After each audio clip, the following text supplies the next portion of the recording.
Bonjour à tous. Nous débutons ce premier week-end de 2024 en vous disant encore une fois bonne année, puisque nous avons dit ça jusqu'au 31 pour dire ça. Et donc, surtout la santé, ce qui est important.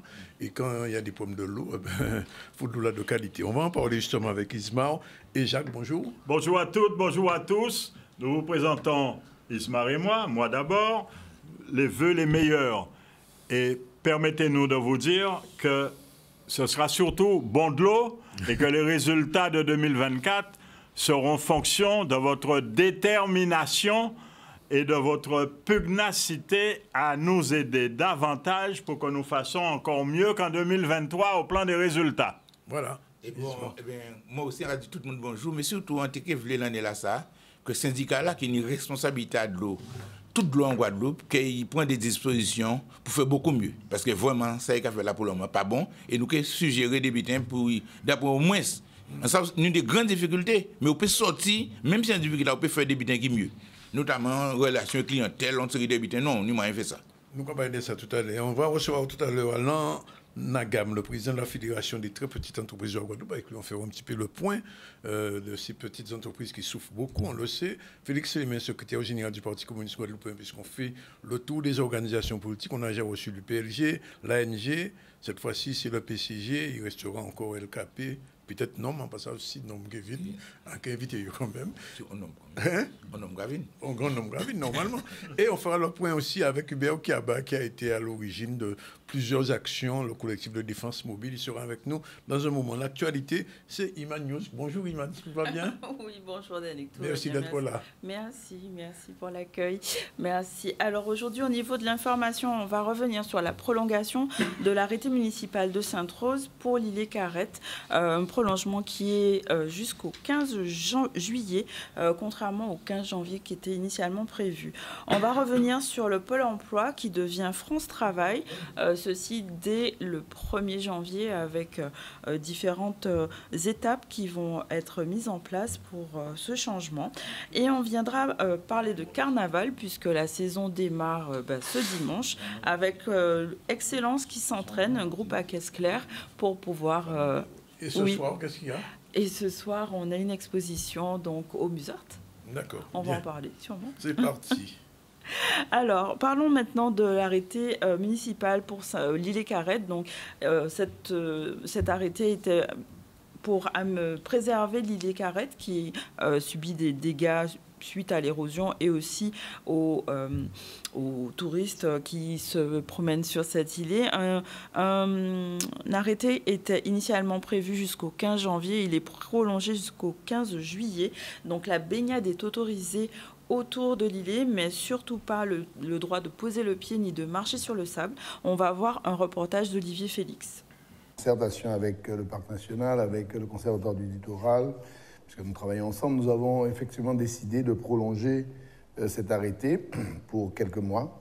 D'abord parce que nous avons remarqué des effets positifs sur le travail qui a été fait depuis ces 4 mois passés, puisque la végétation a repris du terrain, ce qui est quand même important, puisque nous parlons bien de préservation de l'îlet, puisque c'est bien de pouvoir dire que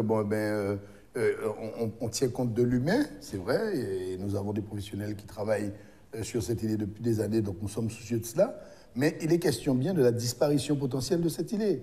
Donc si nous ne prenons pas de disposition aujourd'hui, des mesures pour protéger cet espace-là, ce n'est pas seulement les professionnels qui vont être pénalisés, c'est toute la Guadeloupe, c'est tous les touristes, c'est tout le monde, puisque l'îlet va continuer à se dégrader et il va finir par disparaître. On a remarqué qu'initialement, la superficie de végétation était de 850 mètres carrés.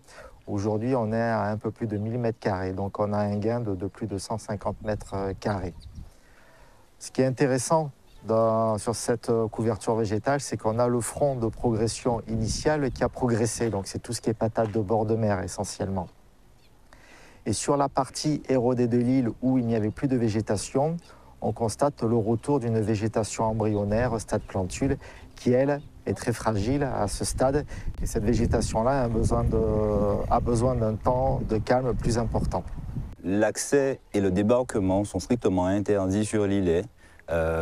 jusqu'au 15 janvier. Donc cela va être prolongé jusqu'au 15 juillet.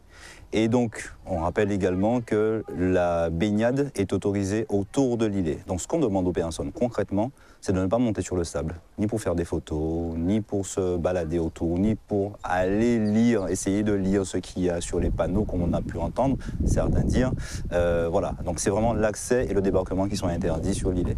Ce n'est pas possible qu'ils ne respectent pas cet arrêté. On a trop vu pendant ces 4 mois des bateaux arriver, des personnes qui sont de la Guadeloupe ou d'ailleurs, et parfois lorsque ce sont des touristes, ils ne viennent pas seuls. Il y a bien quelqu'un qui les emmène. Donc il faut prendre des mesures pour faire en sorte que ces gens puissent respecter cet arrêté. Donc nous réfléchissons à plusieurs dispositifs complémentaires. Nous devons aussi faire des propositions de voir s'il y a une possibilité d'ajouter des bouées supplémentaires, peut-être pour le mouillage des bateaux autour de l'îlet, puisque on peut toujours venir autour et prendre le bain, mais ne pas débarquer. Et puis à côté de cela, il y a des mesures expérimentales aussi qui pourront être envisagées, qui nécessitent des autorisations, comme des pontons flottants autres. Ça, c'est des choses qui sont en prévision. En fait, toute une série de mesures pour protéger cette île. Et nous disons bien que l'idée, ce n'est pas de sanctionner quiconque, mais de protéger l'un des joyaux les plus magnifiques que nous avons dans cet archipel de Guadeloupe et qui doit pouvoir continuer à vivre pour les humains et pour les animaux et pour la faune. Bien. Voilà. La préservation de l'île est très importante. On va peut-être continuer. Mais de la Guadeloupe même. La Guadeloupe, oui, de l'environnement. C'est juste un exemple. Hein. Oui. Et la préservation justement de la Guadeloupe va aussi avec l'eau, la qualité de l'eau, le traitement de l'eau. Et je vous ai fait induit sur la faune et la flore, et sur la protection du littoral terrestre, mais du littoral maritime, et les autres surfaces aussi, parce qu'il y a des autres surfaces, mais il y a des autres surfaces, les nappes phréatiques qui risquent d'être polluées, certaines sont déjà en sursalinisation. Alors, 2024. Nous, 2024, justement, alors, ça nous a dit, nous avons pensé que le problème, c'est le service public de l'eau potable et l'assainissement. C'est ce qu'on va mener là pour faire en sorte que nous ayons vraiment un service qui est un service à la population là. Pour le moment, nous pouvons dire que le service n'a pas rendu. Mais nous savons que nous avons un problème grave parce que monsieur la banque direct, nous avons un débat qui dit nous avons 70 millions de mètres cubes, de 600 millions de traités. Donc, ça nous a dit syndicat là. Nous savons que la situation est difficile. Mais pour le moment, les principales victimes, c'est les usagers. Alors, nous avons dit qu'on peut prendre disposition. Dans une situation difficile, on peut prendre disposition conservatoire. Par exemple, nous avons dit qu'il y a un problème qui peut résoudre, c'est la relation clientèle là. Il est nul. Seule communication qu'on fait, ça qu'on fait bien, c'est 10 personnes qui ni coupure d'eau, ni tout d'eau, à peu près, bon, ni bien, pas consommer de l'eau, etc., pas bosser dans l'eau là. Mais ce n'est pas suffisant. Ça nous voulait, parce que nous avons l'argent, ça nous avons payé. Les gens font réclamation, il faut répondre.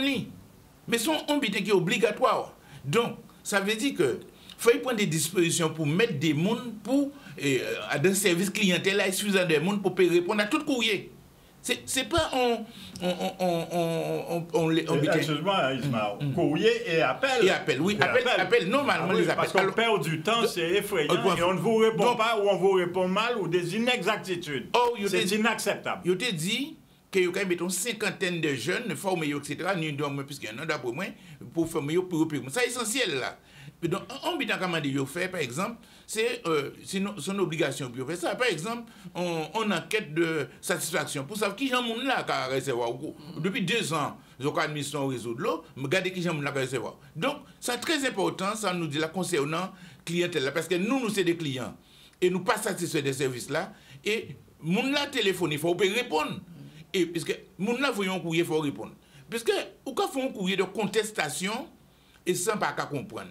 Pourquoi faut un courrier de contestation, par exemple, en facture, quoi contester, ou des raisons, pas ni pour réponse. C'est comme si pas une contestation et qu'on continue. Ça, c'est son premier évitement, nous avons dit, parce que nous avons fait effort là pour faire ça, pour déjà améliorer la relation clientèle là. Deuxième évitement, nous avons dit, il faut rentrer en conformité et puis la législation de l'eau. Il n'y a pas tout un série de lois qui votent. Pour le directive 4 là, il vote en 2000 et il balise le terrain là.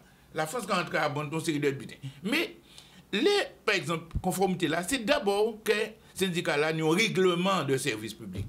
Applicable et opposable au tiers réellement, conforme à la législation. Donc, on règlement de service public qui conforme à la législation, qui a défini les droits et les devoirs des uns et des autres. Mais les obligations aussi à ce service-là, et à d'un parti, on a expliqué ça, à d'un parti, là, nous prenons le règlement à service-là, à d'un parti, le règlement-là, il pas obligation sérieuse.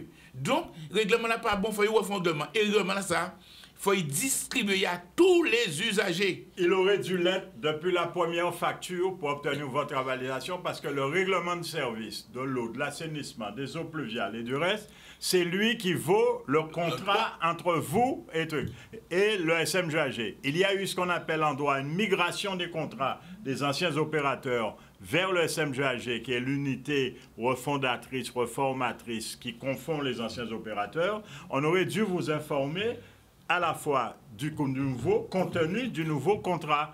Et ce pourquoi vous devez réagir, parce que manifestement, on vous vole et vous ne rejoignez aucune association pour pouvoir prendre les mesures adéquates. En 2024, ce ne sera plus comme en 2023. S'il faut qu'on lance des campagnes de non-paiement que vous devrez suivre, s'il faut qu'on retourne occuper les 4 chemins ou les 3 chemins ou les ponts, eh bien, il faudra qu'on le fasse rapidement parce que ça ne peut pas durer.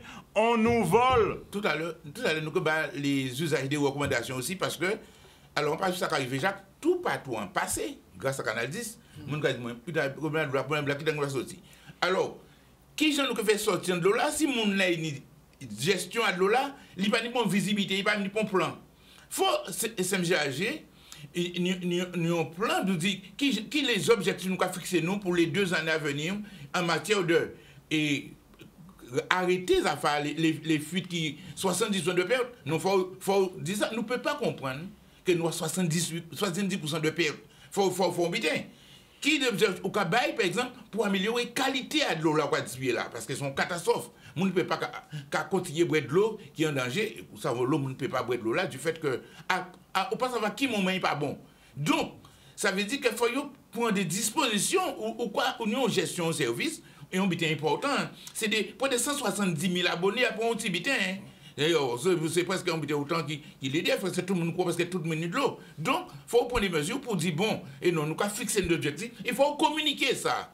Il faut communiquer à ces clients-là, à l'Assemblée, aux associations qui défendent l'eau pour dire, ben voilà, les efforts que nous avons faits. Là, ça donne une opacité et pour le monde pas vrai. C'est le but de communiquer pour dire bon, ouais, de l'eau là, pas bon, pas vrai, et bien bon, nous avons coupé de l'eau là pendant des jours, etc. C'est pas ça la communication. Je vais un peu loin.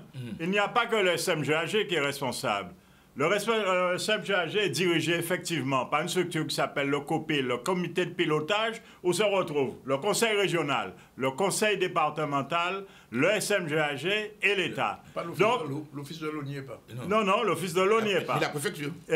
Parce que l'office de l'eau pose déjà un problème dans le sens que le représentant de la feuille de route, qui est le directeur général délégué, ce qui est une ubuesque, c'est une surprise parce que recherché dans tous les codes de formulation administrative, directeur général délégué, c'est un besoin de circonstances adaptées parce que c'est l'Office de l'eau qui a nommé ce fonctionnaire au grade qu'il est pour pouvoir occuper le poste du véritable directeur général qui, malgré le fait qu'il n'occupe pas son poste pour des questions syndicales ou autres, ou de mécontentement, de divergence, de dysfonctionnement entre les partis en présence, n'a jamais donné à ce jour en droit délégation au directeur général délégué. C'est lui seul qui a le droit de donner sa délégation. Nous sommes dans un EPIC, il ne faut pas l'oublier, où il y a une foultitude de fonctionnaires, alors que théoriquement, il ne doit y en avoir que 2. Et il faut savoir que ce directeur général délégué est payé par l'Office de l'eau et jusqu'à ce jour, conformément à la convention qui est le remboursement annuel, le SMGAG doit rembourser les salaires que l'Office de l'eau verse. Donc il y a un conflit d'intérêts manifeste parce que cet agent en chef, qui n'est pas agent du SMGAG, même s'il est mis à disposition, il est là pour conseiller. En fait, il est devenu, de par la carence, l'inertie, l'impéritie, le laxisme et l'incompétence de certains, il est devenu le véritable maître à penser, allant jusqu'à leur proposer d'aller faire des forages dans nos nappes phréatiques pour compenser le manque d'eau. Est-ce que vous, Guadeloupéens, tout comme moi, vous allez accepter que l'on pompe nos réserves d'eau pour perdre 70% en distribution? Il faut commencer par réparer les dispositions. Le bon sens, c'est que tout le monde, sur 100 km de tuyaux, quand on répare 10 km et qu'on les met en charge, on pète les 90 restants. Donc, on sait comment résoudre ce problème. Et tout le monde fait semblant de ne pas comprendre. Et ce directeur délégué fait percevoir, mesdames, messieurs, regardez votre facture au verso, vous verrez la taxe ODE, Office de l'eau, elle correspond à 4 fois le volume que vous avez, que l'on vous facture. En dehors, je rappelle qu'on doit vous estimer votre facture qu'une fois par an, on doit passer la relevée. Ce qui veut dire, si vous faites le ratio mathématique de 4 plus 1, ça fait 5, ça veut dire que 80% de l'eau part dans la nature. C'est interdit par la loi, on ne doit vous taxer que sur l'eau qui est réellement consommée, sous réserve que la fiabilité du contrôle soit effective. Donc c'est pour ça que nous préparons des actions au pénal, c'est du détournement de fonds publics, hein, tout comme il y a des détournements, des non-paiements, des prélèvements qui sont faits pour l'octroi de mer intermédiaire que vous payez, qui n'est pas reversé, la TVA. Donc ces anomalies ne peuvent continuer parce qu'il y a des gens compétents, mais il y a des gens qui ne sont pas compétents. Il faut que ce SEMSEAG fonctionne. Nous l'avons créé pour ça, pour satisfaire nos besoins et nos desiderata.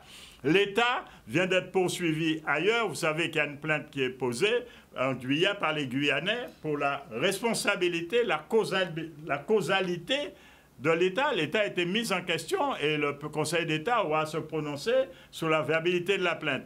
Même si le Conseil d'État rejetterait la requête pour l'instant, qu'en général, comme je ne cesse de dire, la compétence s'améliore avec la connaissance, parce que c'est la jauge de mesure de l'ignorance. Si le Conseil d'État rejette la requête, nous allons l'améliorer. Et vous savez, tout comme nous sommes arrivés à démontrer l'existence de la chlordécone en évitant la confusion entre le chlordécone et la chlordécone. Et si bien qu'aujourd'hui, tout le monde sait au Conseil d'État, au tribunal de la santé, quels sont les véritables gens qui ont une plainte qui est recevable pour le chlordécone et la chlordécone.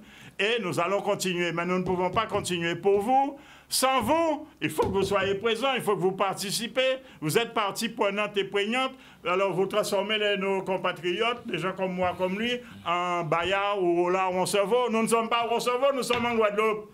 On ne peut se battre que pour des intérêts qui sont nôtres. Et quand on le fait pour vous, on doit le faire avec vous. Et il faut que vous soyez présents. Vous n'avez pas d'avocat à payer, on s'en est déjà occupé, c'est réglé. Un des meilleurs avocats de France nous assiste dans cette affaire.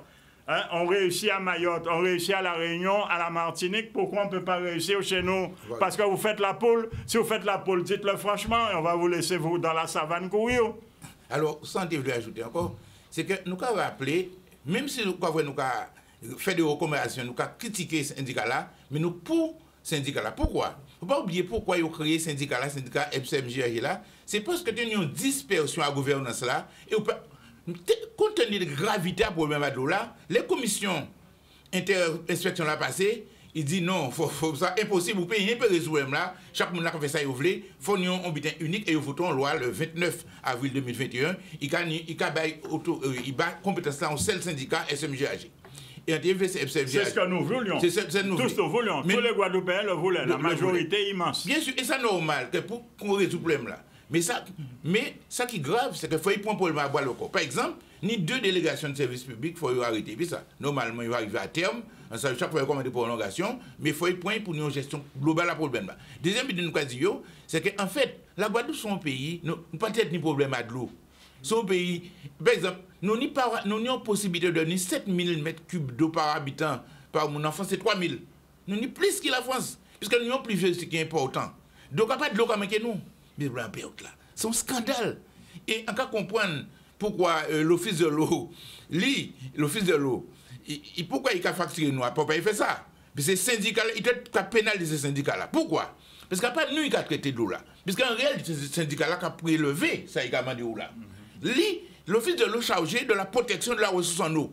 Et de la restauration des zones abîmées et qui sont abîmées par le SMGAG dont les stations d'épuration non conformes rejettent des eaux interdites. Donc, comme on a prélevé 100 millions de mètres cubes d'eau, en ce temps-là, il a demandé à pas 25 millions. Il va nous 25 millions. Mais le syndicat-là prélevé 100 millions.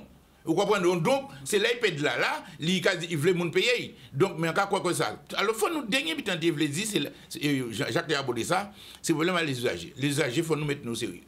faut nous organiser nous. Après chaque fois nous avons un problème quoi pour y voir monde. Faut nous organiser nous pour nous rejoindre les associations. Et nous sommes des associations qui existent dans chaque comité d'agglo. Par exemple, ni nouvellement il y en a qu'à saluer venu et par exemple maman de l'eau. Et ça pas trop parce que en cas de faut une des associations des monde sérieux qui mettre en place. Il y a des rails qui ça bon. Donc que il interviennent si comité d'agglo Nord-Bastel, nous aussi, mais ni tellement problème à des associations pays, trois problèmes non, au contraire. Mais si vous ne pouvez pas un comité de l'eau, si vous avez un moment de l'eau, et bien nous pouvons avancer, vous comprenez? Mais en cas comme ça, très important pour nous rejoindre nos associations. Et d'autres problèmes, c'est que pas courir, payer un facture, quoi, c'est un titre gros. Parce que il n'y a pas de remettre vous l'argent là. Vous allez payer, vous comprenez? On dit que quoi du monde là encore, pas pour échéancier pour le monde. Séancier, ou nous un problème, ils vont à l'association, traiter problème là, parce que là, on prend un échéancier, souvent les gens reconnaissent notre dette. Mais on peut faire une reconnaissance de dette qui n'est pas adouée. Est-ce que vous comprenez? Faut nous ni des bon matin là quand on beaucoup de l'eau là, il a demandé CCAS payer de l'eau là. On pas d'accord que CCAS paye de l'eau à monde. Parce que pourquoi?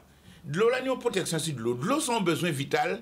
Et un monde qui n'a pas de l'argent, on ne peut pas forcer à payer de l'eau. Il n'a pas de l'argent. Parce qu'il dire que dans les conditions économiquement viables, c'est ça qu'il faut dire, hein. C'est pas là de dire non. Il faut venir de l'eau dans les conditions économiquement viables. Si on n'a pas payer de l'eau. Donc, nous, c'est pour tout pays. Donc, c'est ce point et l'argent à la commune là, au machin là, pour payer ces factures-là. Et là, on a une difficulté en commune là, il ne peut pas faire rien, il ne peut pas linge, etc. Donc, c'est pourquoi il faut faire très attention à ça. À ce propos, il est prévu la détermination d'un prix social de l'eau pour les plus défavorisés de nos compatriotes. Absolument. À ce jour, à la fois la régie qui devrait exister n'existe pas, la liquidation des ordonnateurs historiques, c'est-à-dire ces gens-là qui étaient déjà là, qui foutent nous en 150 millions de pertes là, qu'elles ont rien à payer. Hein? Alors que nous, on se bat, des gens comme moi, comme nous, on se bat, pourquoi vous ne les payez pas? Vous n'êtes pas les auteurs. Ceci s'est produit avec la complicité de l'État qui avait fait une politique du pas de vague et d'autres responsables qui ont dit, ils bonront ça. Alors, mais aujourd'hui, il y a 150 millions, il y a des entreprises à qui l'on doit, la sécurité sociale, le ceci, le cela, il faut bien les payer. Donc, vous comprenez, nous ne pouvons pas laisser pomper l'eau qui existe dans le sol pour pouvoir le faire disparaître dans 70% de tuyaux fuyards. Donc, il faut que vous regardez vos factures, que vous rejoignez les associations, que vous posez des questions, que vous demandez, que vous vous préparez à nous soutenir pour les actions à venir, parce que cette situation ne peut pas perdurer. Parce que vous savez que les dettes produisent des intérêts.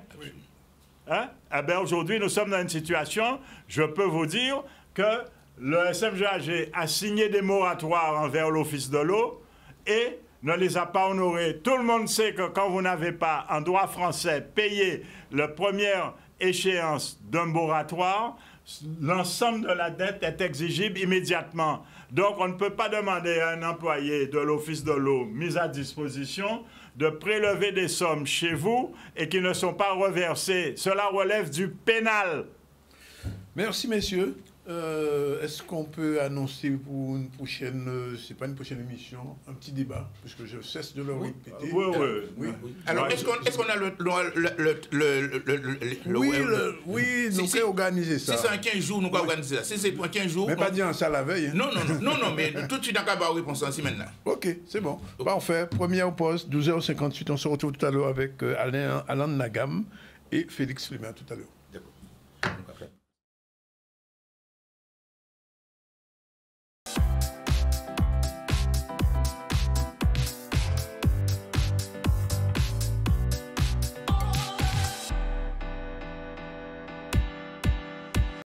Voilà, nous sommes revenus vers vous. Il est déjà 13h04 et nous allons recevoir, je vous l'ai dit, Alain Nagam. Bonjour, M. Nagam. Il est président à vie de la Fédération des très petites entreprises de la Guadeloupe. Et Félix Flemer, secrétaire général du Parti communiste guadeloupéen. Deux personnalités, l'une dans le domaine de l'entrepreneuriat et l'autre dans le domaine du politique. Je rappelle que depuis le début de la semaine, nous avons reçu le PLG, l'ANG, aujourd'hui sur le PCG, pour un petit peu les vœux aux Guadeloupéens, mais aussi réagir sur ce genre d'actualité. On commence par M. Nagam. M. Nagam, merci d'être là. Vous avez beaucoup de projets dans l'air. Qu'est-ce qui va aboutir en 2024 ?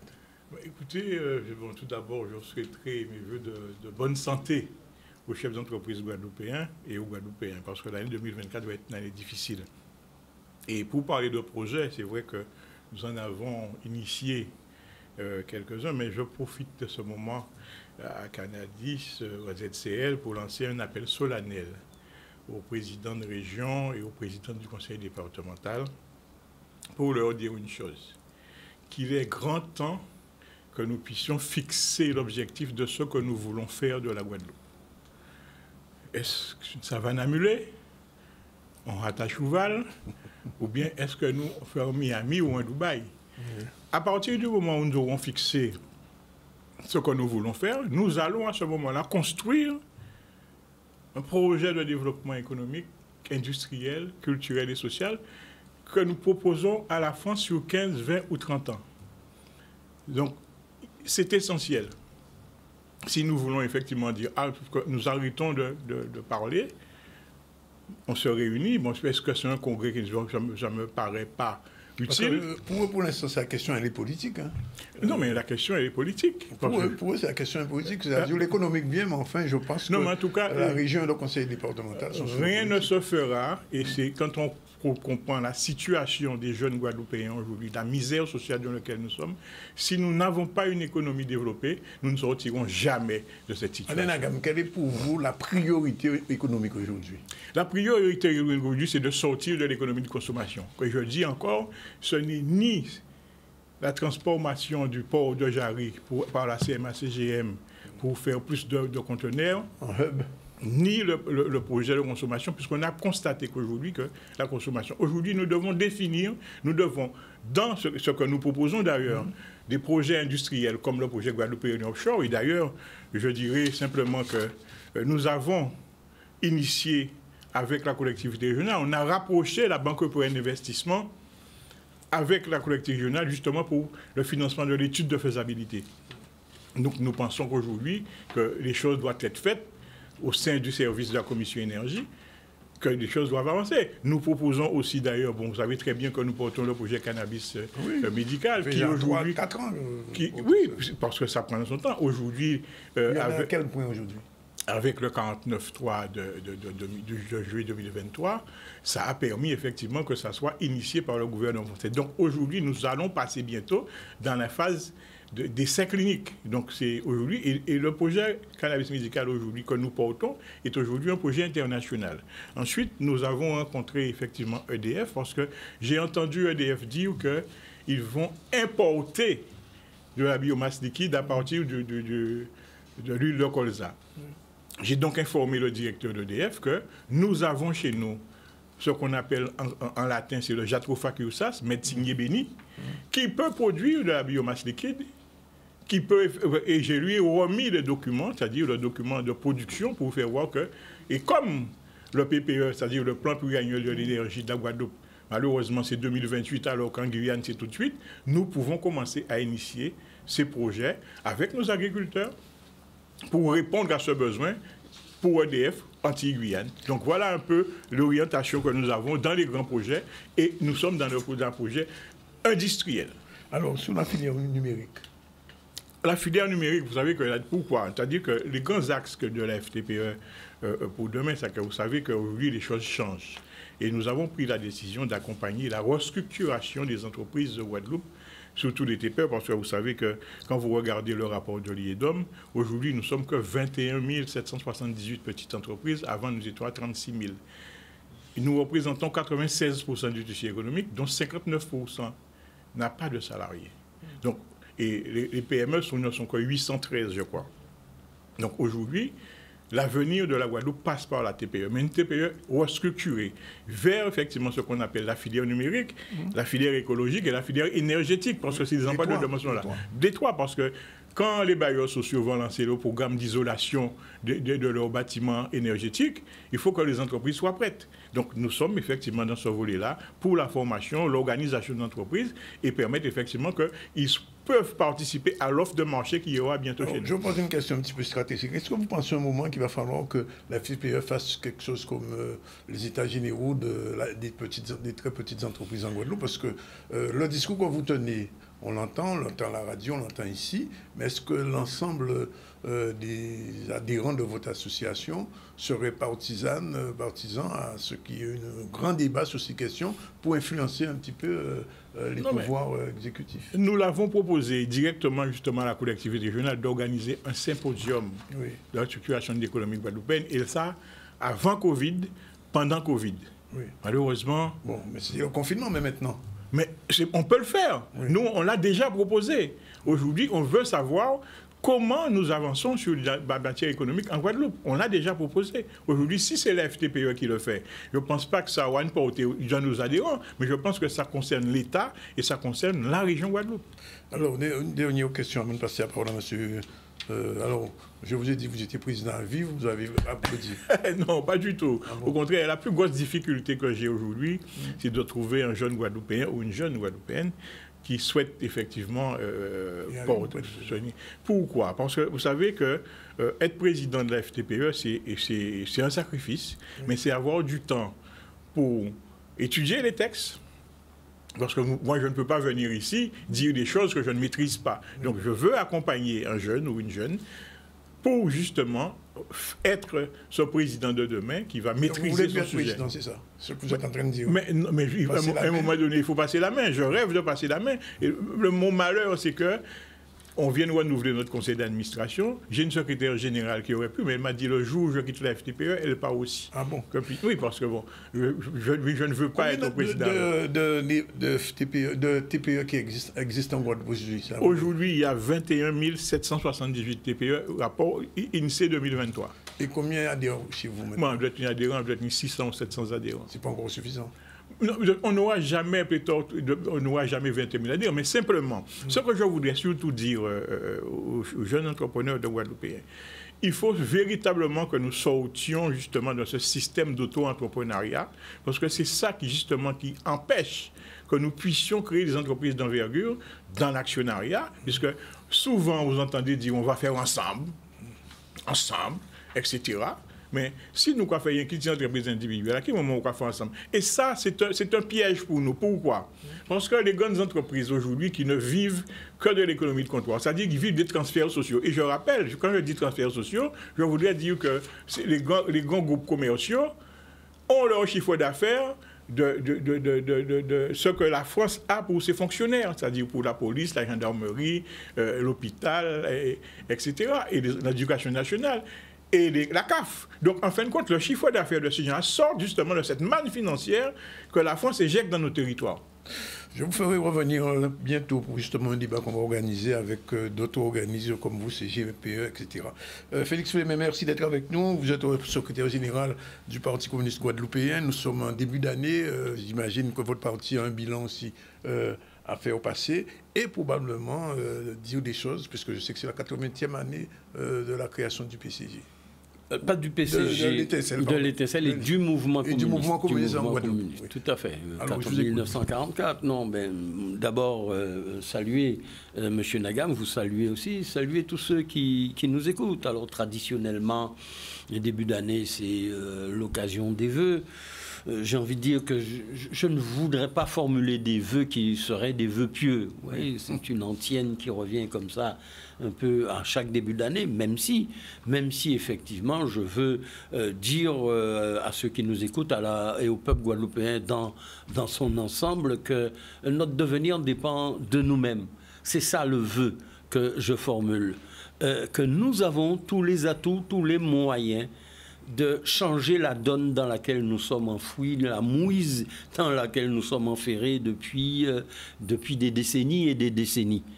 C'est de notre responsabilité de faire autrement. Alors je formule le vœu que nous puissions nous atteler concrètement au-delà des incantations, au-delà justement des vœux pieux, au-delà des simples constats, nous atteler à une tâche qui rejoint ce que Alain Nagam vient de dire quand il a parlé de projets de développement économique.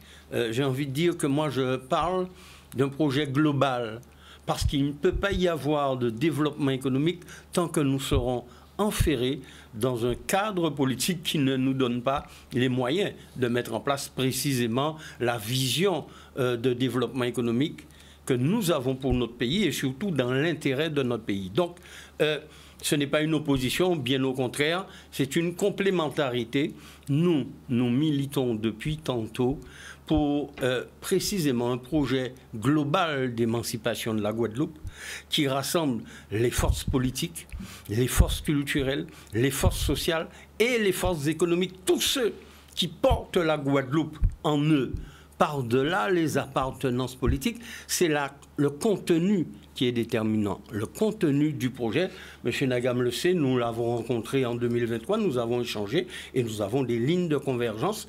Il n'y a pas d'opposition entre économie et politique, il y a une vision globale à porter qui est celle de l'émancipation, parce que M. Zandournis, ce n'est pas à vous que je vais l'apprendre. Il ne peut pas y avoir de développement pour notre pays tant que nous serons dans le cadre de la colonisation. Tant que les décisions qui relèvent de la prise en charge de nous-mêmes, eh bien, ne relèvent pas de notre responsabilité, mais nous sont imposées, dictées par un système. C'est le système et le modèle politique, social et le modèle donc économique qu'il convient de changer. Et ça, c'est notre responsabilité de Guadeloupéens, celle des forces économiques, celle des forces politiques, celle des forces culturelles. Alors, je vais vous poser une question bien précise. Vous savez qu'il y aura bientôt les élections européennes au niveau de l'Europe. Donc, comme nous sommes entre guillemets européens aussi, quelquefois, ces élections vont nous impacter. Seulement, j'ai comme l'impression, on a vu un petit peu les dernières élections, 30% de la Guadeloupéenne votent seulement, et puis on a vu une montée des forces, j'ai envie de dire, du RN, le Rassemblement National, tout l'acier, etc., sur Guadeloupe. Est-ce que, monsieur Félimin, vous n'avez pas le sentiment que le populisme est en train de gagner des parts de marché en Guadeloupe en ce moment? Alors, les populistes, alors puisque vous avez fait état du RN, etc., ce sont manifestement des forces. Qu'est-ce que les forces populistes? Ce sont celles qui, prenant acte de la détresse sociale, des difficultés quotidiennes que rencontrent les populations, eh bien, considèrent que ces difficultés-là, il faut des boucs émissaires. Et le bouc émissaire, c'est singulièrement l'autre, l'étranger.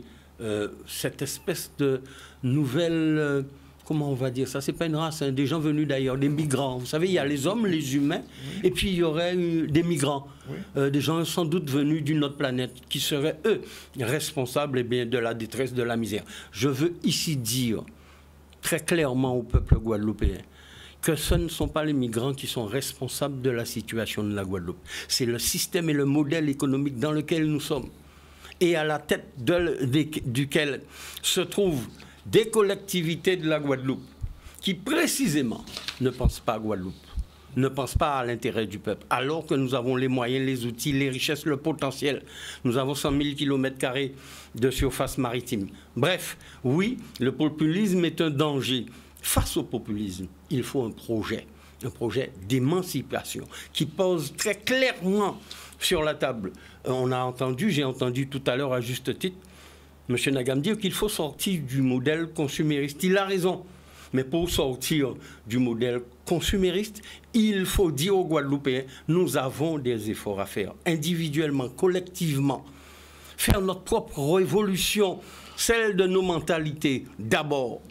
Et nous inscrire dans la construction d'un pays à partir de ce que nous sommes et non pas dans le mimétisme, dans le copier-coller à l'autre. Donc, je réponds encore une fois directement à votre question. Le populisme est un danger mortel pour notre pays. La solution, c'est de se mettre ensemble, tous ceux qui pensent émancipation Guadeloupe, dans leur champ, dans leur domaine de compétences respectifs, de construire ce projet, pas pour nous, mais avec le peuple. Et c'est là peut-être nuance que j'ai avec M. Nagam. Il a dit au début, en répondant à votre question, que bon, il a sollicité le président du conseil général, enfin départemental. Solennel. Pardon? Un appel solennel. Oui, j'ai entendu l'appel solennel, mais adressé à ces... Je comprends, hein, la logique, ce sont eux aujourd'hui qui, entre guillemets, administrent le pays. J'ai envie de dire qu'ils gèrent la colonie. Mais en tout état de cause, moi je pense que cet appel-là, il faut l'adresser au peuple guadeloupéen. C'est lui qui est maître de son destin. Alors, vous avez parlé des migrants, et quand je vous ai posé la question sur le populisme, comment vous expliquez alors que votre ami d'enfance, Mathiasin et Servat votent la loi sur l'immigration? Mais parce que ce sont des populistes. parce qu'ils cherchent à flatter, pas les bas instincts du peuple, mais ce qui, pour une grande partie de la population, serait responsable de leurs difficultés pour gagner des voix. C'est aussi simple que ça. Il ne faut pas chercher d'autres explications. Alors, l'autre question d'actualité, c'est la question du drapeau. Je sais votre position là-dessus, mais on a vu M. Losbar, il y a moins d'une semaine, s'afficher avec un drapeau national guadeloupéen, enfin, entre guillemets. Qu'est-ce que vous en pensez? Parce que vous n'êtes pas pour ce drapeau. Non, c'est pas qu'on ne soit pas pour le drapeau. On n'est pas pour la méthode. Oui, pour la méthode. On refuse, parce que c'est le peuple guadeloupéen qui doit choisir ses emblèmes, drapeaux, hymnes. On n'accepte pas que des gens se réunissent je ne sais où et disent voilà le drapeau sans que le peuple guadeloupéen n'ait eu à se prononcer, à s'exprimer et à choisir. C'est pas le drapeau. Le drapeau rentre dans un ensemble. Il rentre dans le projet global, d'une part. Mais je veux ici saisir l'opportunité de votre question pour dire que vous parliez et on parlait de populisme à l'instant. C'est inacceptable. Voilà un président du conseil départemental qui, le 7 juin 2023, il n'y a pas un an, a fait adopter au 17e congrès 2 résolutions, dont l'une prévoit que précisément sur la question des emblèmes de la Guadeloupe, drapeaux et hymnes, il va falloir une commission de réflexion réunissant conseil départemental et conseil régional pour trancher ou proposer aux Guadeloupéens, en l'occurrence, un drapeau.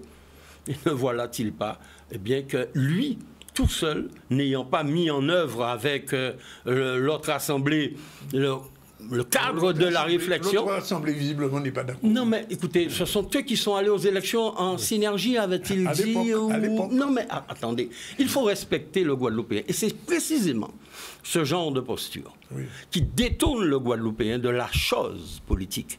Quand des gens se font élire et font exactement le contraire. Ce n'est pas acceptable que vous ayez voté une délibération qui dise comment faire pour poser la question du drapeau et que par populisme, par démagogie, vous vous affichiez derrière un drapeau que personne n'a choisi, vous vous contredisez vous-même. C'est insulter l'intelligence du peuple guadeloupéen, nous le dénonçons. Alors, autre question qui vous concerne directement, le 80e anniversaire du journal L'Étincelle, comment ça va s'organiser cette année? C'est toute l'année ou bien ce sera seulement au mois de mai? Alors, il y a le 80e anniversaire de L'Étincelle qui s'inscrit dans le 80e anniversaire de l'appel au peuple. Le journal a été créé en 1900. Le 7 juin 1944, pour être précis. Le premier éditorial, c'était un branle-bas de combat signé de Rosan Girard.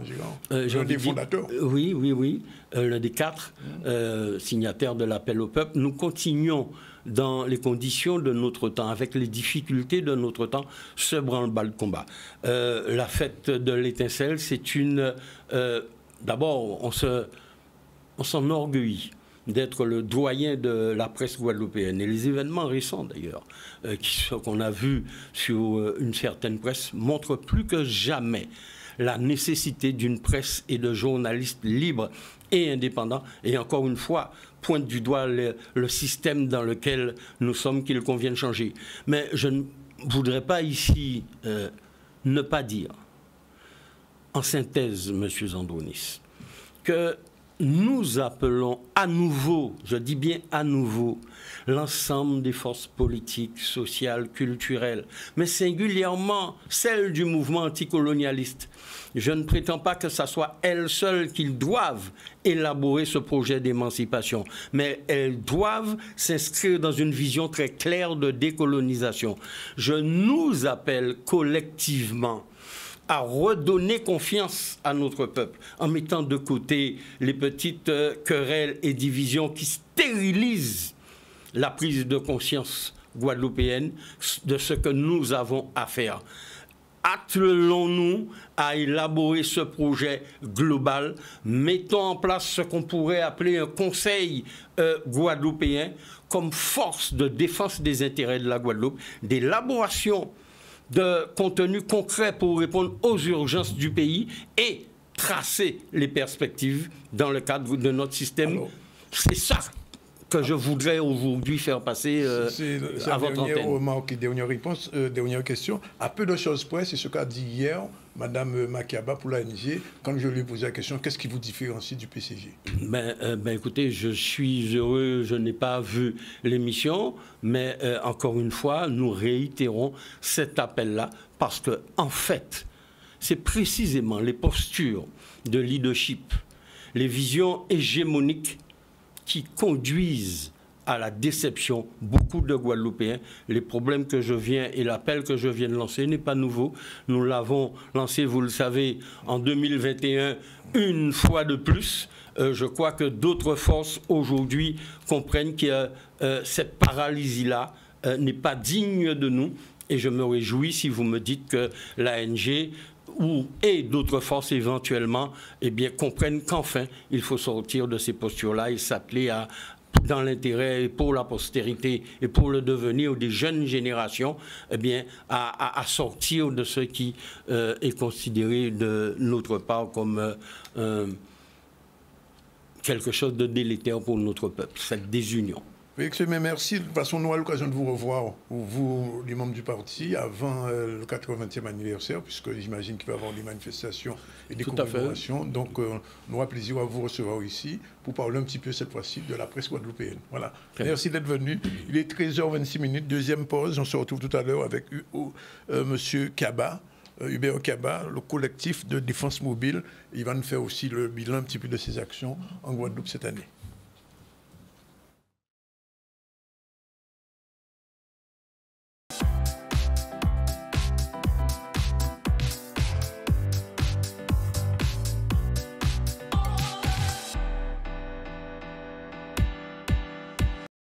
On va recevoir dans un instant M. Hubert Kaba. Bonjour. Bonjour. C'est le collectif de défense mobile. On va faire avec le bilan de l'année et au moins le dernier dossier traité et peut-être le dossier de Petit Canal aussi si on a le temps. Mais avant, on revient à l'actualité avec Emmanuel. Oui, au niveau de l'actualité, on va parler du Pôle emploi qui devient France Travail. Ça a été acté par l'adoption de la loi du plein emploi et ça prévoit une réorganisation en réseau du service public. On va voir qu'est-ce qui change concrètement avec Max Morel. Effectivement, depuis le 1er janvier, donc, Pôle emploi est devenu France Travail. Nos missions évoluent, mais ce qu'il faut savoir, c'est que notre engagement reste le même. Évidemment, on est toujours là, à la fois pour les demandeurs d'emploi et pour les entreprises ici en Guadeloupe. Alors, en termes de missions, il faut que l'on soit clair. Les missions restent les mêmes. On a toujours une mission d'accueil, d'information, d'accompagnement des demandeurs d'emploi, de conseil auprès des entreprises, d'assurer les recrutements pour les entreprises, d'assurer le versement de l'allocation chômage. Et effectivement, ce qui va être nouveau, c'est que nos missions vont être élargies, mais élargies au fur et à mesure. Parce qu'en fait, la réforme France Travail, c'est une réforme qui sera progressive. De maintenant, 1er janvier 2024, jusqu'à 2027. En fait, pourquoi? Parce qu'en fait, ça va se faire avec le réseau, avec le terrain. Ça va se faire avec et par le terrain. Nous allons mener des expérimentations ici, en Guadeloupe, pour voir ce qui fonctionne, ce qui sera généralisé, pour faire en sorte de trouver les solutions localement. C'est vraiment l'objet de cette réforme France Travail, c'est être en capacité d'articuler l'ensemble des acteurs, les missions locales, Cap Emploi, évidemment travailler comme nous le faisons déjà avec l'État, avec le président du conseil régional, le président du conseil départemental, et faire en sorte que l'ensemble des acteurs de l'emploi, de l'insertion et de la formation professionnelle, qu'ensemble, nous ayons une véritable force pour la population et pour accélérer le retour à l'emploi. Et il est à noter que le site du Pôle emploi deviendra aussi francetravail.fr à partir du 1er février. Mais parlons carnaval avec la saison qui démarre et les groupes d'entraînement qui s'entraînent actuellement, les groupes à caisse claire. On va voir un reportage d'excellence qui justement se prépare à exceller sur le carnaval avec Greg Laps.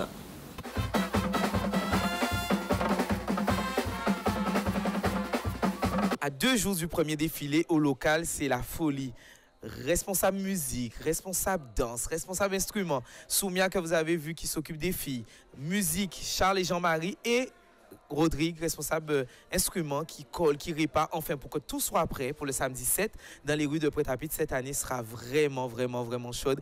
Excellence qui est en Larry là, Excellence sera là et en tout cas on vous fait plein de bisous parce qu'on reçoit plein de messages et on aime le carnaval. Donc pour nous, bien préparer le carnaval, c'est faire une belle saison et maintenant on est vraiment dans la semaine de préparation. Très excitée. Impatiente, hâte que la saison commence. En plus, elle sera très courte mais dense. Donc, on revisite un peu des choses qui existent déjà. On se remet dans le bain, on révise certaines chorés, on se met dans l'ambiance et puis on crée de nouvelles choses. On a de nombreux nouveaux adhérents, des danseuses, des encadrants, des musiciens, des porteurs de drapeaux. Franchement, la famille d'Excellence s'agrandit. Chaque année, de nouvelles musiques, chaque année, une nouvelle inspiration, puisque chaque année, c'est des thèmes différents. On a la chance d'avoir des responsables musique qui aiment, qui s'adonnent, qui sont vraiment passionnés. Et puis, on attend, bien sûr, surprise, le titre qui va bientôt sortir. On n'en dit pas plus.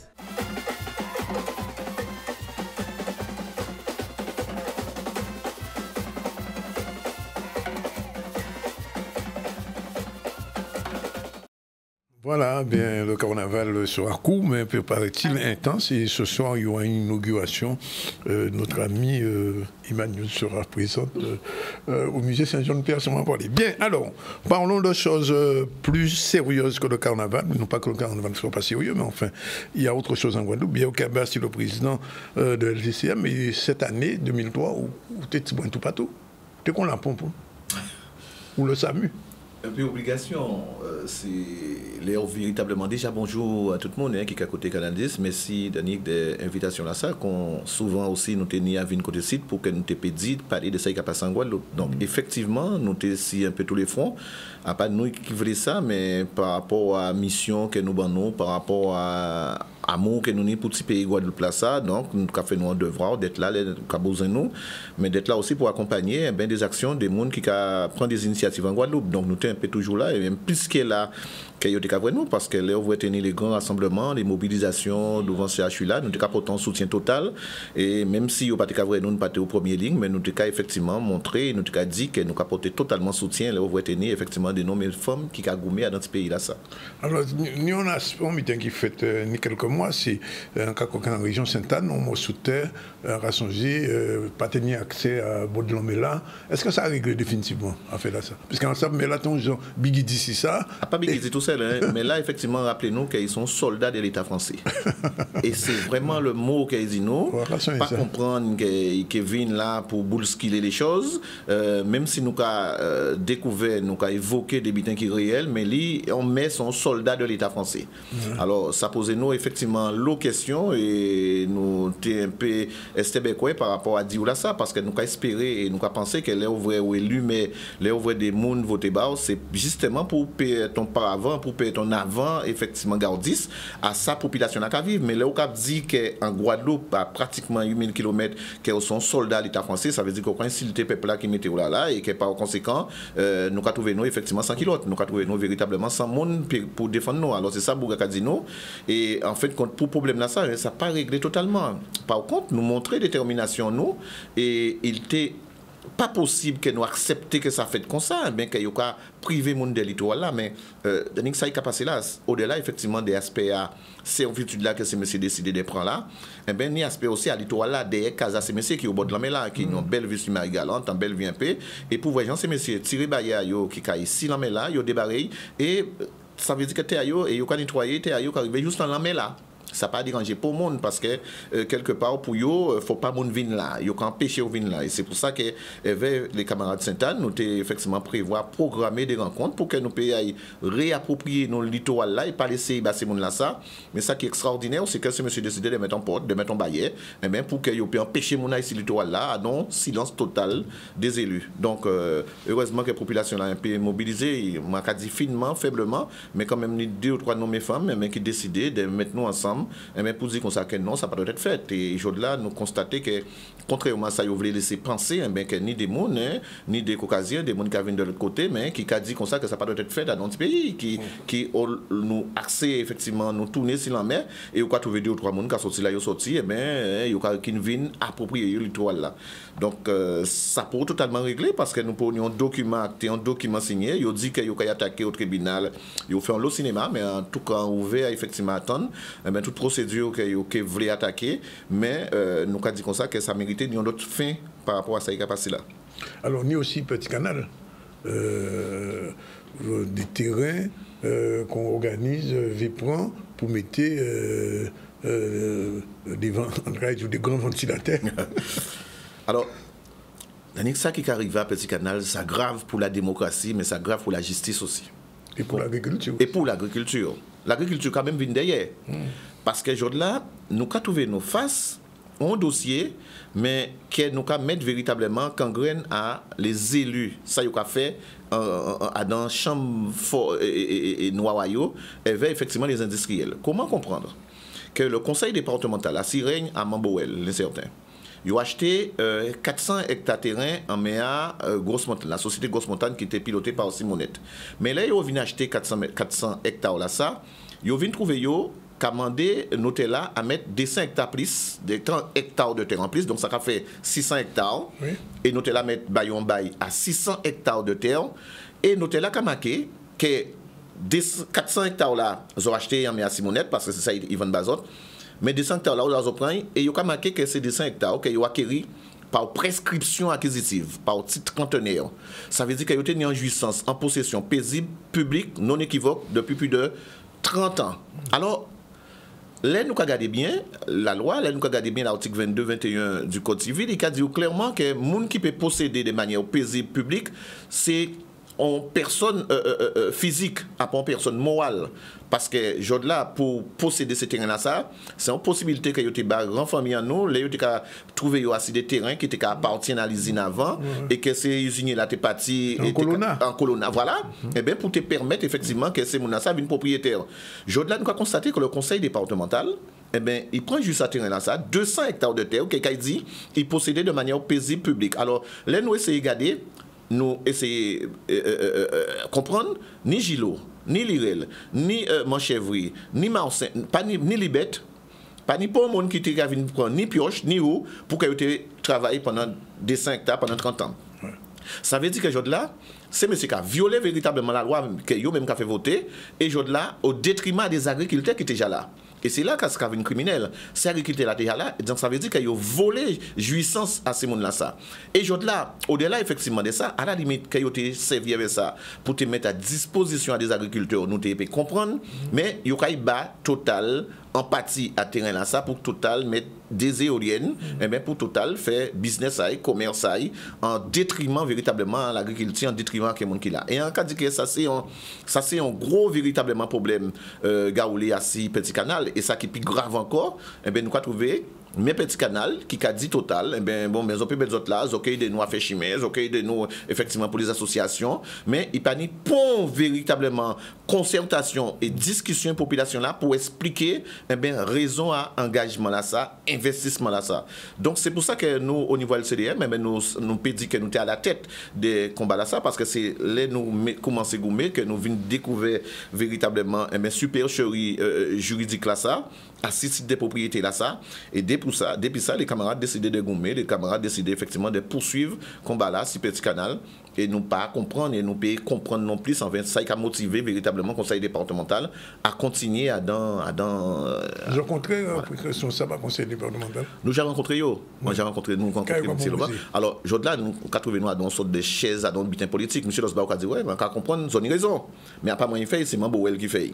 Et que donc au cas rendre compte, donc là moi on peut pas dire Total, mais nous connaissons très bien que les raisons effectivement pas là tout seul, les raisons et autres là, il y a 8000 km et que là où on face à Total, mais on ne peut pas dire n'importe putain comme ça, on ne peut pas faire même si vous voulez faire. Et c'est là qu'on dit comme ça que là il est important que nous fassions comprendre que système de management, le système ACLU, le système politique là, ça, il est pour nous changer ça dans notre pays là. Ça, il y a qu'à espérer que nous avons l'air que yo dit comme ça que l'air du verso, mais que tout le monde qui a fait mal, mal à yo qui tomber en visage à yo, mais que le monde qui a levé aussi, les peuples qui a levé à l'instar de ça qui a passé en Afrique.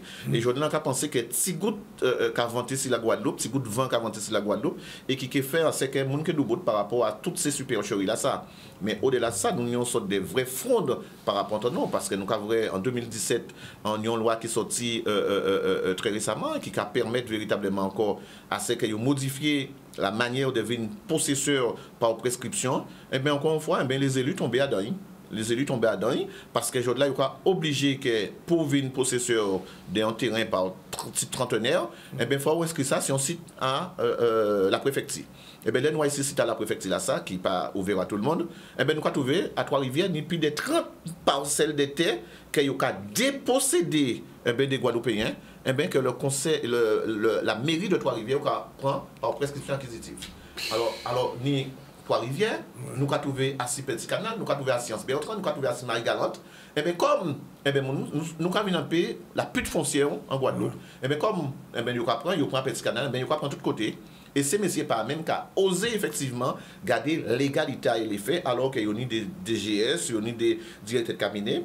Et des conseils juridiques aussi. Et des conseils juridiques qui permettent, et des services de l'urbanisme qui permettent de dire, pas dans ce système-là, ça, pas dans le vent-là, ça. Donc ça veut dire qu'elle s'y n'est pas combat pour l'année 2024 là, non? Mais nous avons pensé qu'au-delà, effectivement, de l'LCD, mais nous avons pensé que tout Guadeloupéen aussi, que de plus en plus, on peut mettre avec nous pour que nous payons du bout. Nous payons du bout, et très souvent, nous avons trouvé des politiques, nous avons trouvé des Guadeloupéens des frères, parce que nous avons un bel combat aussi pour la SAFER.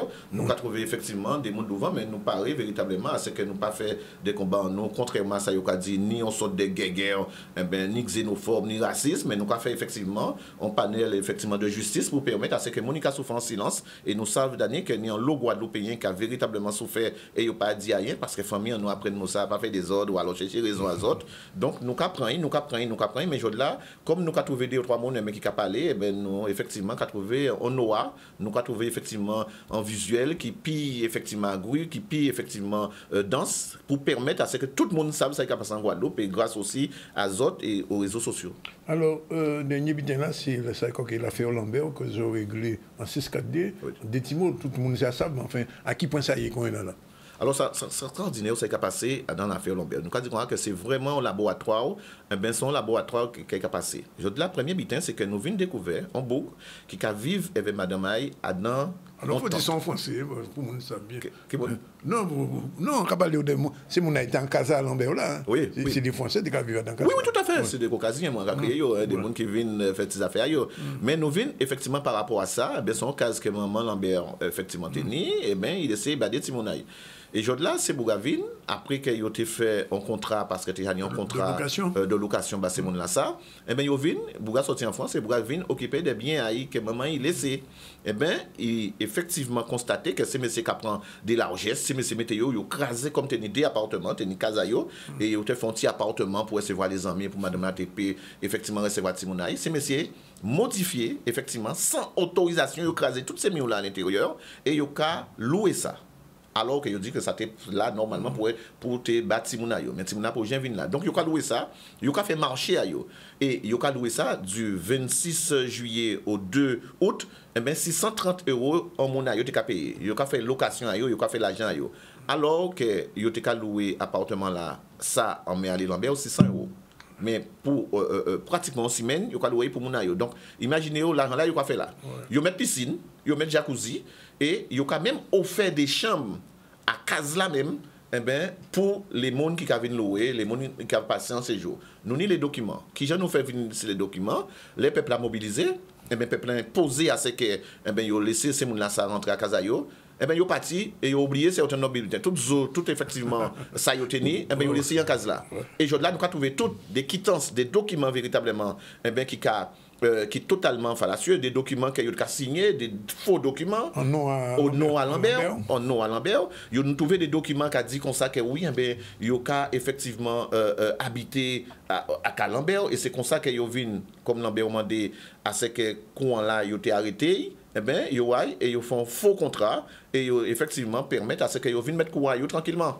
Alors, donc, là, ça qui est dans l'affaire Lambert, c'est que c'était quand même des hommes et des femmes. Elles vont madame enceinte, elles avaient des timons, 1 an et 3 ans, et bien, ils ont une forêt là, Danick. En tente, en forêt là, elles verrat. Ils ont passé Noël là. Et ça n'a pas dérangé pour le monde. Alors que nous avons dit comme ça que c'est là qui a parlé effectivement de CCAS, qui a parlé des proximités avec effectivement la population. Là, ça n'a pas dérangé pour le monde que ces gars-là depuis pratiquement 6 mois à dans forêt là. Ils ont passé effectivement mauvais temps là, ils ont passé toute la pluie qu'il a là, et Bouga t'es qu'à vivre là, parce que Bouga ne peut pas rentrer à Kazaï, et ces messieurs pas qu'à sortir. Et ça qui touche nous, c'est que là où nous sortir, vrai, là c'est Bouga qui vivre, Timouna qui vivre à Coton Rivière, qui n'y ont descente depuis des 2 mètres. C'est Bouga dans piscine, dans jacuzzi, tranquillement. Alors nous disons là, ça ne peut pas passer. Et ça fait instinctivement, ça fait de manière humaine. Et on l'a dit, ouais, mais monsieur qui a violé la loi parce que c'est la loi, c'est le concours de la force publique qui doit être fait pour nous sortir. Là, le CDM nous dit que nous avons plongé dans ça. Et heureusement, la population là répond. Et là, ces messieurs véritablement, ils ne sont pas là. Et dernier butin, c'est que nous recevons une assignation d'heure en heure. C'est pour rapidement, ils ont été convoqués hier au tribunal. Le tribunal là, effectivement, pas passé. Il aurait poussé à lundi. Nous avons lancé un appel à tout Guadeloupéen de venir au tribunal là, ça. Le lundi qui vient, le 9 en qu'a pensé pour permettre effectivement à ce que nous disons des mots par rapport à ça qui a passé là. Une dernière question, Hubert. Est-ce que LCDM a vu nos partis politiques? Pas du tout. Non. Pas du tout. Est-ce qu'il y a qui travaille avec les partis politiques? Mais nous avons travaillé avec tout le monde. Nous avons travaillé avec les partis politiques. Nous avons rencontré effectivement tout le monde. Nous avons rencontré Max et pas Max, M. Fleming qui passait là tout à l'heure là. Nous avons rencontré tout le monde parce que nous avons dit que ça c'est pas normal quand même que nous avons dit que ça ne va pas passer bien en Guadeloupe. Mais là qu'il faut prendre des décisions, là qu'il faut nous engager, que nous avons dit qu'on n'est pas là quoi. Et donc ça veut dire que nous avons un peu qu'à souffrir de qui encore ça. Dans l'affaire Lambert, on va voter tout seul, on l'organisation politique. Non, par contre tout le monde fait marche arrière parce que là nous pas avec l'État là. Donc on ne pas tenir point politique. C'est sans radio. Point politique. Donc mais ça ne peut pas empêcher que nous parler parce que nous avons pensé que faut nous notre Guadeloupe, il faut que ces gens là qui là la plupart de eux en fin de compte qui viennent faire des affaires à eux, qui marchent à eux, nous avons pensé qu'il faut nous essayer de nier notre Guadeloupe et de faire cette société là et bien les gens qui vivent là-dedans et vivent autrement. Donc c'est pour ça qu'on a dit que nous pas engager LCDM politiquement, mais nous qui quand même pas rester inerte, nous peut rester silencieux par rapport à ça qui a passé politiquement dans le pays là. Ben nous avons souhaité continuer le combat en tout cas. Merci beaucoup. Et que l'occasion, vous pouvez venir ici pour parler de ça qui a fait dans le pays. Ça pas un problème, il y a quand même merci les autres effectivement de laisser l'antenne là ouverte pour nous chaque fois nous vous aimons. Ok, voilà, il est exactement 13h52. Rappelle rapidement des titres, Iman. Oui, au niveau des titres, nous avons évoqué donc la prolongation de l'arrêté municipal pour l'îlet-Carrette qui est prolongé jusqu'au 15 juillet. La baignade est autorisée, mais vous n'avez pas le droit de poser le pied sur l'îlet et de marcher sur le sable. On est revenu sur le Pôle emploi qui devient France Travail avec différentes réorganisations du réseau en matière d'accompagnement pour l'emploi. Et on a parlé du carnaval avec l'entraînement des caisses claires, des groupes à caisses claires et notamment Excellence qui prépare donc son carnaval. On a évoqué l'exposition qui aura lieu ce soir, vernissage, au musée Saint-Jean-de-Père, si vous y serez. Sinon, au début du ZCL, on a reçu Isma Regonnet et Jacques Davila comme chaque vendredi pour de l'eau en toute sauce. Alain Nagam, le président de la Fédération des très petites entreprises, est venu parler de la situation difficile des petites entreprises, mais des actions qu'il espère pour cette année, enfin nous que vrai. Félix Fleming, secrétaire général du Parti communiste, nous est venu aussi faire le bilan de son parti et annoncer donc le 80e anniversaire du journal L'Étincelle qui devient le plus ancien journal de la Guadeloupe et il y a que célébrer ça, nous aurons l'occasion de les revoir. Et puis on a terminé avec Hubert Kiaba, collectif de défense mobile, qui nous a dit un petit peu comment les choses se sont passées cette année et il précisait qu'il y a une organisation politique mais qui continue de travailler avec la politique. Hubert Kiaba, merci de venir. Merci beaucoup, merci. C'est moi qui remercie les autres. Et à nous notre soleil. Voilà. Merci Iman. Merci. À ce soir 18h30. Oui, c'est parti. Bye bye. À lundi, on se retrouve lundi pour une nouvelle séquence du ZCL. Voilà, c'est fini pour aujourd'hui.